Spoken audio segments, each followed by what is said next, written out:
அசுவசும முதலாம் கட்ட மீளாய்வு பற்றிய அறிவிப்பு. அசுவசும திட்டத்தின் முதற்கட்டத்தின் கீழ் 2022-2023 ஆண்டுகளில் விண்ணப்பித்து அசுவசும நன்மைகளை பெறுவோர் மற்றும் பெறாதவர்கள் அனைவரினதும் தகவல்களை புதுப்பிக்கும் பணிகள் தற்போது நாடு முழுவதும் முன்னெடுக்கப்பட்டு எதிர்வரும் ஜூன் மாதம் 15ஆம் தேதி வரை இடம்பெற இருக்கின்றது. மீளாய்வு நடவடிக்கைக்கு விண்ணப்பித்த குடும்பங்களின் தகவல்களை பதிவு செய்வதற்காக கணக்கெடுப்பு உத்தியோகத்தர்கள் உங்கள் வீடுகளுக்கு வருகை தர உள்ளனர்.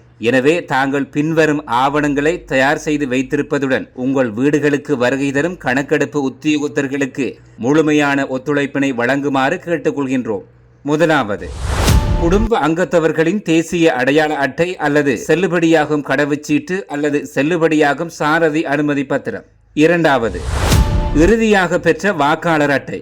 மூன்றாவது, 18 வயதுக்கு கீழான பிள்ளைகளின் பிறப்பு சான்றிதழ். நான்காவது, சமுர்த்தி புத்தகம், முதியோர் கொடுப்பனவு அட்டை அல்லது வேறு உதவி கொடுப்பனவுகளுக்கான ஆவணங்கள்.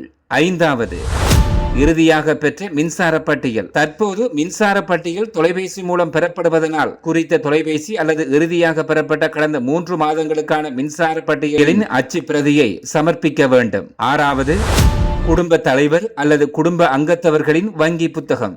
ஏழாவது, நீண்டகால நோய் நிலைமையுடைய குடும்ப அங்கத்தவர்களின் தொடர்புடைய ஆவணங்கள். எட்டாவது, வாகன உரிமை பத்திரங்கள் இருப்பின் அவற்றையும் நீங்கள் சமர்ப்பிக்க வேண்டும்.